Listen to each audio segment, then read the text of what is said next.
അതുകൊണ്ടല്ലേ അബൂബക്കർ സിദ്ദീഖ് റളിയല്ലാഹു അൻഹു ജീവിതത്തിന്റെ അവസാന സമയം വിളിച്ചു വരുത്താൻ പറഞ്ഞു ഉമർ ഇബ്നുൽ ഖത്താബ് റളിയല്ലാഹു അൻഹുവിനെ. ഒരുപാട് വസിയത്തുകൾ ഇങ്ങനെ പകർന്നു കൊടുക്കുകയാണ് ഉമർ ഇബ്നുൽ ഖത്താബ് റളിയല്ലാഹു അൻഹു. അതൊക്കെ രേഖപ്പെടുത്തുകയാണ്. ഇൽമല്ലേ പറഞ്ഞു കൊടുക്കുന്നത്, എന്തെല്ലാം വിഷയങ്ങൾ പറഞ്ഞു കൊടുത്തു. ഉമറേ, ഫർളിന് വലിയ പരിഗണന കൊടുക്കണം.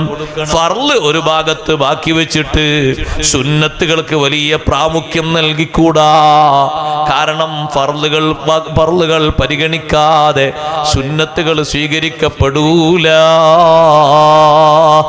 ഫർളിന് വലിയ പരിഗണന കൊടുക്കണം. എന്തെല്ലാം ഫർളായ കാര്യങ്ങളുണ്ട്, ബാധ്യതകളുണ്ട്, അതിനല്ലേ മുഖ്യമായും പരിഗണന കൊടുക്കേണ്ടത്. നിസ്കാരത്തിന്റെ വിഷയം മാത്രമല്ലല്ലോ സഹോദരങ്ങളെ, എല്ലാ വിഷയത്തിലും സമ്പത്ത് ചെലവഴിക്കുന്ന വിഷയത്തിൽ വരെ ഫർളായ വിഷയങ്ങളല്ലേ മുൻഗണന കൊടുത്തു മുന്തിക്കേണ്ടത്.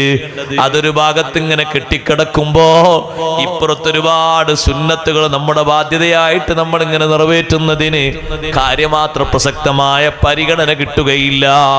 ഉദാഹരണമായി പറഞ്ഞാൽ സക്കാത്ത് നിർബന്ധമായ വിഹിതം ഒരാളെ പെരടിയിൽ 10,000 15,000 ഉണ്ട്.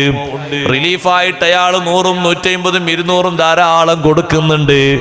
തങ്ങി നിൽക്കുന്നൊരു ഫർള് അപ്പുറത്തില്ലേ, സമയമായൊരു ഫർളുണ്ട്. അതിനെയാണ് മുഖ്യമായും പരിഗണിക്കേണ്ടത്. അതാണ് ഏറ്റവും ആദ്യമായി കൊടുത്തു വീട്ടേണ്ടത്.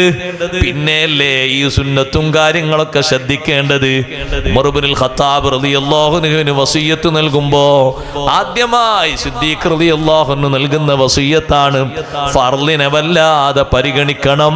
ഫർളിനെ ഒരു ഭാഗത്ത് ഉപേക്ഷിച്ചിട്ട് സുന്നത്തിന് കാര്യമായി പരിഗണന നൽകിക്കൂടാ.